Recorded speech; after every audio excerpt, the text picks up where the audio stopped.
Saludos y bienvenidos a la última jornada del curso de verano 2020 que lanzamos desde el proyecto Anfoman. Hoy sábado tendremos la segunda sesión dedicada a los problemas aritméticos. Hoy, ¿qué es resolver un problema aritmético? El miércoles estuvimos trabajando la primera fase de las 4 que propone Polya. Entender el problema. Hoy nos dedicaremos a profundizar en las otras 3. Idear una estrategia, ponerla en práctica y revisar el problema. Pero antes de eso, conviene ser conscientes de que el paso por estas 4 fases no es lineal en general. Más bien es un laberinto de búsqueda, prueba, error, rectificación y nueva búsqueda. Vamos a ver cómo funciona realmente. Lo primero que debemos hacer es entender el problema. Cuando creamos que ya lo hemos entendido, trataremos de buscar un plan para resolverlo. Pero muchas veces veremos que con tal plan no se nos ocurre. Es decir, estaremos en un atasco. Quizá debamos buscar problemas similares para ver qué es lo que hicimos allí y si lo aplicado es aplicable también aquí. En definitiva, tenemos que volver a entender el problema. Con todo este trabajo, quizá ya seamos capaces de idear una nueva estrategia. Una vez tengamos nuestra estrategia planeada, es el momento de llevarla a cabo. Sería deseable que al ejecutar también planeada estrategia consiguiéramos una respuesta a la pregunta planteada por el problema. Pero, afortunadamente, muchas veces no es así, sino que no conseguimos encontrar la respuesta y volvemos a atascarnos. Es el momento de plantearse si podemos modificar la estrategia, viendo qué es lo que no funcionaba, por qué no funcionaba y tratando de cambiarla para subsanar los errores. Una vez esté modificada, hay que volver a ejecutarla. Y aunque deseemos que esta vez sí llegáramos a una solución, lo cierto es que muchas veces volvemos a otro atasco. Si ya no sabemos cómo modificar el plan ideado, es que es el momento de pensar en un plan nuevo, que por supuesto deberemos volver a llevar a la práctica. Y esta vez esperemos si lleguemos a la respuesta. Pues a veces no, sino que volvemos a otro atasco. ¿Demasiados intentos fallidos? No, resolver problemas es así. Pero quizás es el momento de plantearnos que no hemos entendido el problema. Así que quizá debamos volver a revisar nuestros conocimientos del tema. Quizá debamos buscar más problemas similares. Quizá debamos adaptar una estrategia ganadora de otros problemas. Bueno, la cuestión es que tenemos que volver a idear un plan. Esta vez, al llevar al cabo, finalmente, supongamos que conseguimos llegar a una respuesta al problema, pero no hemos terminado aún. Ahora hay que revisar la respuesta. No siempre podemos asegurarnos de que sea correcta, pero siempre podemos cerciorarnos de si es un resultado aceptable en el contexto del problema. Si no es así, quizá debamos volver al enunciado, analizar el contexto y pensar qué tipo de respuesta sí que sería factible. Y tras volver al plan, volver a ejecutar, ejecutarlo y resolver, analizar de nuevo si la nueva respuesta sí que es posible. Si esto sí ocurre, es el momento de aprender del problema. Curiosamente, los problemas que más nos enseñan son aquellos en los que más nos hemos atascado, porque se aprende del error. Y además, analizar todo lo hecho, el por qué ha funcionado, por qué este último plan sí y los anteriores no, qué he podido adaptar de otras resoluciones y qué no, es lo que en realidad me hace terminar de entender el problema. Ahora ya estoy preparado para seguir adelante y aplicar en el próximo reto todo lo aprendido. Visto así, como un reto dentro de un gran juego, que me hace más fuerte al superarlo, quien no quiere seguir jugando. Ahora bien, algunos retos son duros y nuestro trabajo como docentes consiste en ayudar a los alumnos a superarlos. Si para resolver problemas hemos hablado de las 4 fases de Polya, para ayudar a resolverlos también tenemos 4 consejos que nos da Polya. El primero, No debemos ayudar ni mucho ni poco. Lo más difícil para el maestro es no ayudar mucho. Ya visteis lo difícil que era incluso no dar la respuesta en la representación que hacíamos de los problemas. Lo segundo que debemos hacer es, antes que responder, preguntar. Sí, he dicho que eran 4 frases, porque Polly especifica que estas preguntas han de ser universales, lo que significa que pueden aplicarse a cualquier problema, han de ser naturales. Nunca debe despertar la reacción de ¿y eso a qué viene? Esto se lo ha sacado de la manga. Sino que ha de parecer, y debe ser, lógico preguntarse eso en ese momento. Y además deben ser preguntas sencillas. Su respuesta no puede ser un problema en sí mismo.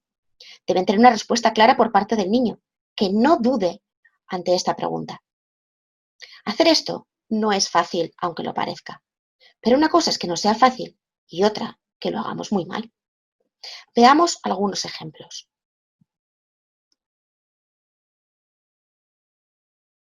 Vemos que tras el enunciado del problema aparece una supuesta ayuda a la resolución. Pero si nos damos cuenta, vemos que no nos ayudan. Nos dicen qué hacer específicamente para este problema y no nos dan alternativa a plantear el problema de forma distinta. Hay una intromisión total. ¿Qué aprendemos si hacemos esto? Nada. Pues si pensábamos que la ayuda decaería conforme avanzara el curso, tenemos un ejemplo de un problema que aparece en el repaso. En él vemos otra vez la misma rigidez. Y de nuevo, resolver este problema así no sirve para nada. Hacer esto es una pérdida de tiempo. Cuando llegamos a final de curso, nada ha mejorado. Los niños no han aprendido a resolver por sí mismos ni un solo problema. Se nos han ido 8 meses.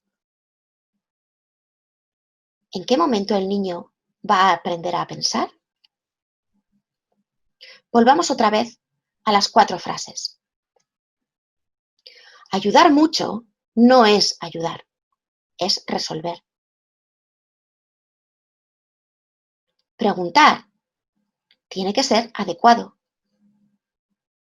Las preguntas tienen que ser para todos los problemas, porque esperamos que el niño se haga estas preguntas cuando se encuentre solo afrontando un nuevo problema. Han de ser naturales, lógicas, evidentes. En este momento lo normal es preguntarse por. Y además tienen que ser preguntas sencillas, porque son preguntas que el niño ha de plantearse a sí mismo cuando está solo haciendo un problema, pensando en un problema. Vamos a ver algunos ejemplos de este tipo de preguntas.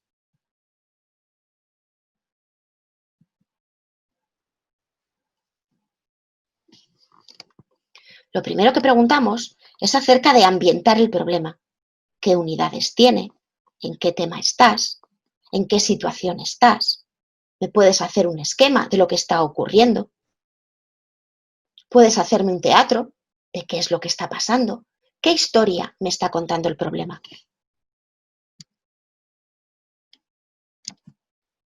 Después empezamos a preguntarnos cuáles son las magnitudes que aparecen en el problema y también qué las relaciona.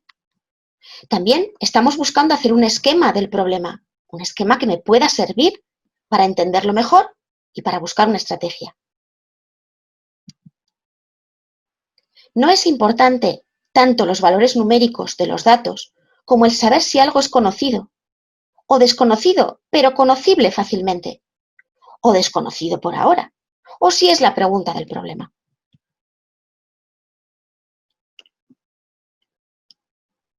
Si todo esto lo vamos anotando en un esquema, debemos saber si hemos terminado, comprobando que el enunciado no tiene más información que la que ya tengo representada en mi esquema. Ante esto, así tu dibujo representa todo lo que dice el problema, pueden ocurrir 2 cosas.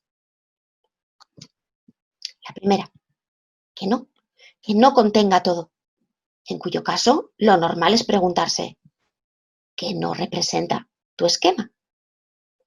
Y a partir de aquí, puedes modificar el esquema para que sí incluya esa información. En caso de que el esquema sí contenga toda la información, deberemos preguntarnos acerca de, bueno, ¿cómo vas a marcar lo que es desconocido? ¿Cómo vas a marcar lo que es desconocido, pero que tú crees que es conocible? ¿Y cómo lo conocerías? O, ¿qué es lo que te vendría bien conocer para dar respuesta inmediata a tu problema? Quizá eso te está marcando cuál es el camino que tienes que llevar. Quizá eso sea lo primero que tienes que obtener. Recordemos que el miércoles estuvimos trabajando con las relaciones asociadas a la suma y la resta. Estas relaciones eran la de partes todo, la comparación aditiva y los problemas de before-after, de antes y después. Hoy nos vamos a preguntar cuáles son las claves de estas relaciones, bueno, y de todas las demás relaciones. He cogido estas para hacer un ejemplo. Y vamos a ver cuáles son estas claves para que nuestras representaciones no solo sean buenas, en el sentido de que reúnen toda la información del problema, sino que además nos resulten eficaces para provocar en nosotros esa chispa que nos lleva a la planificación de una estrategia. Vamos a comenzar con la relación de partes todo. ¿Cuál es la clave de esta relación? La clave de esta relación la he aprendido de Luis y Carmen. Son ellos los que me han enseñado que en un problema de partes todo, el todo es lo que hay que ver de dos formas distintas. Por una parte, sin distinguir las partes que lo forman, una sola cosa, no separada, y a su vez hay que verla como la unión de esas partes, distinguiéndolas. Pero claro, para poder ver esa distinción debemos tener mentalmente algo así como una lupa especial, que cuando la coloquemos encima del todo, me permita ver las partes que tiene. Pero no podemos cometer el error de tener a la vez representado el todo y sus partes, porque haremos pensar a los niños que los elementos están dos veces. Yo he elegido una lupa, pero un espejo mágico también sirve. Si quitamos la lupa, vemos el todo. Si ponemos la lupa, vemos las partes. O podemos ver solo una parte y la otra parte se convierte en algo desconocido. Estos serían los problemas que tenemos con el partes todo. Vamos a por la comparación aditiva. En este caso, tenemos dos magnitudes que debemos comparar. La relación es distinta al partes todo, pero lo cierto es que puedo aplicar todo lo que he aprendido si pienso que la magnitud mayor hace de todo y está formada por dos partes. Una parte sería el trozo que es igual en valor a la parte pequeña, a la magnitud pequeña, y la otra parte de esa grande sería aquello que la magnitud pequeña no tiene. Es decir, he vuelto al problema de partes todo. Pero con cuidado, porque la magnitud pequeña tiene un valor numérico igual a una parte de la magnitud grande, pero no es un trozo de ella. Vamos a la tercera relación. ¿Cuál es la clave que nos encontramos ahora? Pues que un solo dibujo muestra solo un instante, pero en estos problemas hay una evolución. El tiempo pasa, suceden cosas, así que lo apropiado para esto, pues parece ser un cómic, si estoy con una representación gráfica. O sería un teatro, con opción a rebobinar, si estoy haciendo una representación corporal y manipulativa. Al menos en el caso más sencillo, tendremos una situación inicial, la acción que está ocurriendo y una situación final. Así que tenemos tres momentos. Puede que empezara con una magnitud, con un valor inicial, me encontrara con nuevas unidades o las ganara y al final tuviera tanto lo ganado como lo que tenía al principio. O pudiera ser que yo empezara con una determinada cantidad, por el camino perdiera unas cuantas unidades y al final tuviera menos. Bien, en cualquier caso, puedo volver siempre al esquema de partes todo. Basta con elegir el todo que sea la magnitud en la cual tengo más elementos. Una de sus partes sería aquello que se mantiene con el tiempo. La otra parte sería aquello que o bien se gana o bien se pierde. Y ahora sí, ahora lo que tengo en el otro instante es siempre parte, la que no cambia, de lo que tengo en el instante de mayor valor. Para ayudar al niño a entender esto, he de escenificar esta escena tomando siempre como principio en la narración lo que ha de ser el instante en el que tengo información de lo que tengo. De ahí que si hace falta, deba representar la historia del problema rebobinando a partir de lo conocido y por tanto que lo puedo representar. Si lo desconocido es lo que está ocurriendo en la historia, la pérdida o la ganancia, lo mejor es pasar a hacer una comparación aditiva, en el que compararé lo que tengo en un instante primero y lo que tengo en el instante último. En cualquier caso, estoy pasando a algo que ya he aprendido antes. En definitiva, ¿cómo puedo ayudar a resolver un problema? Son muchas las cosas que debo hacer para ayudar a resolver un problema. Muchas. La primera, no debo olvidarme de ninguna de las 4 fases de Polya. Tampoco debo olvidar las 4 frases muy importantes. Sobre todo, preguntar y no ayudar mucho. Debo haber hecho un trabajo previo de reflexión sobre cuáles son las claves de cada relación que aparezca en este curso o en este problema que voy a trabajar. Y además, debo saber escalonar tanto la dificultad de los problemas como la dificultad de cada problema. No olvidemos que un problema es tanto más complicado cuantas más relaciones contenga y menos preguntas intermedias haga. Esto último permite adaptar los problemas a las distintas capacidades de los niños que tengamos en clase. Debemos convertir los problemas en retos útiles para desarrollar las destrezas del niño, para enseñarle a pensar, pero también para introducir un concepto nuevo, para justificar el aprendizaje de un algoritmo, para mostrar una propiedad de una operación, porque tengamos distintas estrategias para resolverlo. En fin, un problema sirve para muchas cosas y tenemos que saber utilizarlo para todos esos fines. Debemos ser conscientes de que un problema cerrado puede ser que tenga una respuesta única, pero desde luego nunca tendrá una única resolución. Quizá el niño nos sorprenda con una estrategia diferente a todas las que nosotros habíamos planeado. A mí esto me ocurre muy frecuentemente.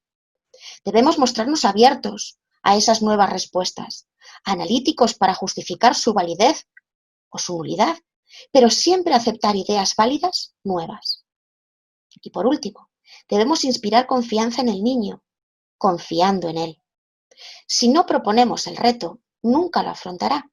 Y como dijo Roosevelt, el que cree ya está a mitad de camino. Bueno, ¿y ahora qué?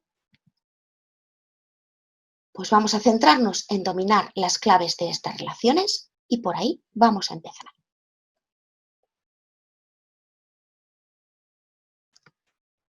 ¿Y cómo lo haremos? Pues ya sabéis, vamos a jugar. De nuevo, vamos a hacer grupos pequeños. Estaremos preparados para dibujar mucho más. Seguiremos conversando y avanzando.